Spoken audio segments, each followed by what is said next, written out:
I'm composer Mason Bates, and on this project, I'm the arranger orchestrator. So I've taken this incredible soundtrack and I've arranged it to fit with a live gameplay. I've been writing music for orchestras and I've been DJing for almost 20 years now, and that absolutely prepared me for colliding all of this with live gameplay. This was an absolute masterpiece to work on. It's wonderful to work with people who are so passionate about what they're doing, and this is bar none right there at the top. Ever since somebody put a skin over a piece of wood and that became a drum, technology was part of music. Personally, I've often integrated electronic sounds and techno beats into my symphonies and operas, and I find that to be a really thrilling concept. So this was a natural project for the Intel Gamer days with DrLupo playing Destiny 2. That is a really fascinating thing to merge with a live orchestra.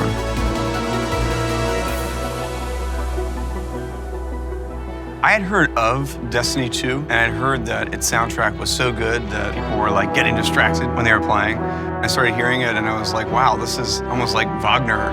It's hours of huge, brass and percussion and strings kind of swelling together. It's a phenomenal score.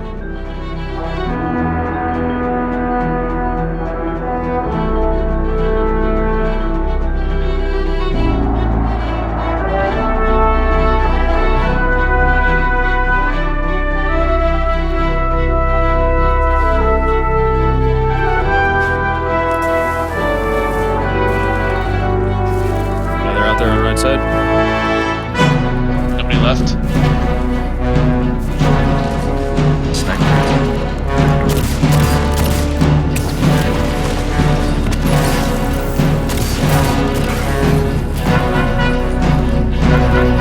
Wait, I had this dude pinned in the corner. You just slid in there having to slap them? Yeah.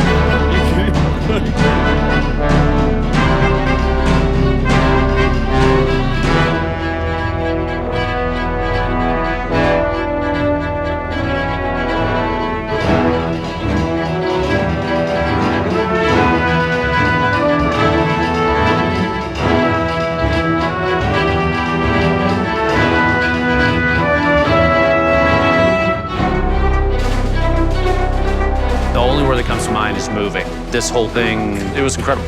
To see people really work in their element at what they're best at, it's something else. There's been nothing like this that I know of where you have a live orchestra tracking to a game. You're almost like in the movie, and the movie is adapting to what you do.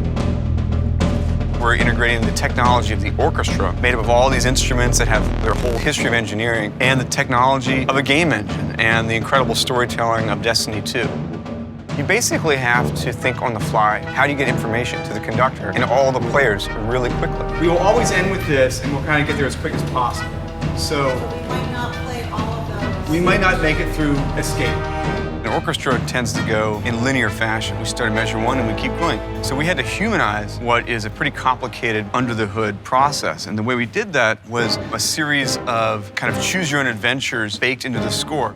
So we can skip to different points in the score, and we can also repeat going backwards. So if, for example, DrLupo wipes everybody out in the first 2 minutes, we can skip to the stinger and wrap it up and get ready to start just when he does. Minute, ready? And positive.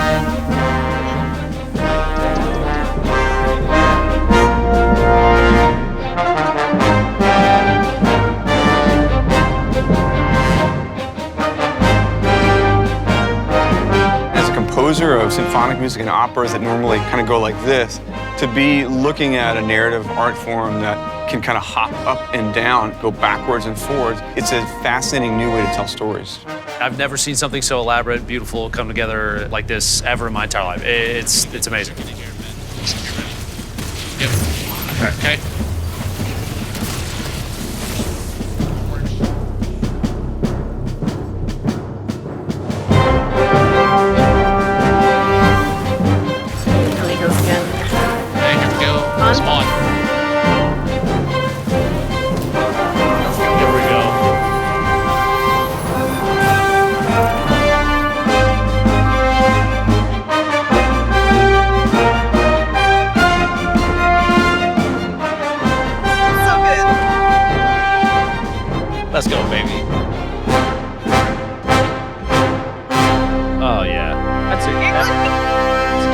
quickly with the flare. That was so good. That was perfect. Oh man, that's good.